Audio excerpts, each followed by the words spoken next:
Today I'm gonna show you how to convert document format to JPEG format. Before we start our video, please subscribe my channel and hit the notification bell. Let's get started. Once again, အားလုံးပဲမင်္ဂလာပါ။ဒီနေ့ဒီ video မှာကျွန်တော်ပြောပြချင်တဲ့အကြောင်းအရာက document format ကနေ JPEG format ပြောင်းတဲ့နည်းကိုကျွန်တော်ပြောပြချင်တာဖြစ်ပါတယ်။ကဲဆိုတော့ဒီအရှိက video မှာ Microsoft Word နဲ့ photo background ပြောင်းတဲ့နည်းကိုကျွန်တော်ပြောပြထားတာဖြစ်ပါတယ်။အကယ်၍များအဲ့ဒီ video လေးကိုမကြည့်ရသေးဘူးဆိုလို့ရှိရင်တော့ဒီ video ရဲ့ description အောက်မှာ link လေးချထားပေးပါတယ်။ဝင်ရောက်ကြည့်ရှုနိုင်ပါတယ်။ကဲဆိုတော့ဒီ video မှာကျွန်တော်နည်းနဲ့ကျွန်တော်တင်ပေးတော့မှာဖြစ်ပါတယ်။ပထမတစ်နေ့ကကျွန်တော်တို့ offline convert လုပ်တဲ့နည်းရဲ့ဒုတိယတစ်နေ့ကကျွန်တော်တို့ online ကနေ convert ပြောင်းတဲ့နည်းကိုကျွန်တော်တင်ပေးတော့မှာဖြစ်ပါတယ်။ document format ကနေ JPEG format ပြောင်းဖို့အတွက်အရင်ဆုံးကျွန်တော်တို့ document file ကို PDF file ပြောင်းရမှာဖြစ်တယ်။ PDF file ပြောင်းဖို့အတွက် file ကနေ save as ကိုတွားပြီးမှ save location ကိုကြိုက်သလိုသတ်မှတ်ပေးလို့ရတယ်။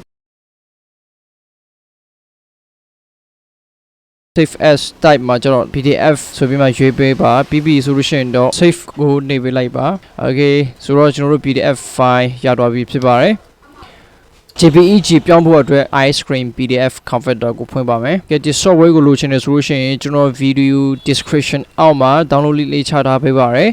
။ကဲဆိုတော့အခုက PDF file ကနေမှ JPEG file ပြောင်းဖြစ်တဲ့အတွက်ကြောင့်မလို့ကျွန်တော်တို့က from PDF ကိုယူပါမယ်။ပြီးတော့ solution တော့ကျွန်တော် PDF file ကိုဒီမှာဆွဲထည့်ပါမယ်။ကဲဒီမှာကကျွန်တော်တို့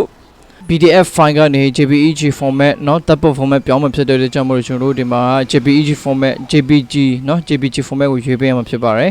။ Okay တနေ့က PNG format ကိုလည်းရွေးလို့ရပါတယ်။ Okay ဆိုတော့ဒီမှာက JPG format ကိုရွေးပြီးမှ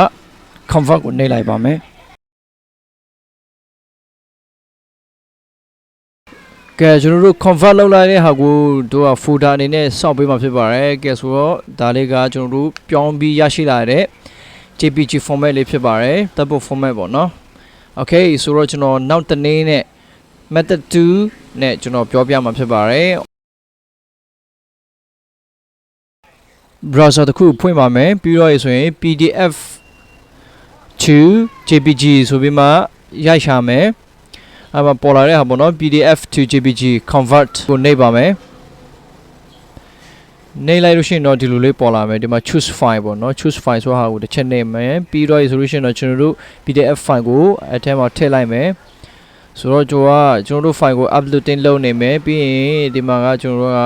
convert entire pages ကိုရွေးပါမယ်ပြီးတော့ရင်တော့ဒီမှာဒီအောက်နာက convert ကိုနှိပ်ပါမယ် Okay ဆိုတော့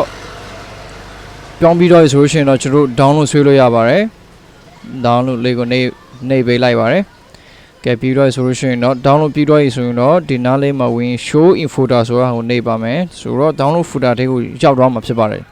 ကဲ PDF file ကနေ JPEG format ပြောင်းတဲ့နည်းကတလောက်ပဲဖြစ်ပါတယ်ကျွန်တော်ရဲ့ video လေးကိုကြိုက်နေတဲ့ဆိုရင် like share လုပ်ပေးဖို့မမေ့နဲ့နော် video အတိတ်တင်တိုင်းသိရှိနေအောင်ကျွန်တော် channel လေးကို subscribe လုပ်ပြီးခေါင်းလုံးပုံလေးကို on ထားဖို့လည်းမမေ့ပါနဲ့လို့ပြောချင်ပါတယ်ကဲဆိုတော့နောက်ထပ် video အတိတ်မှာဆုံတွေ့ကြရအောင် see you next video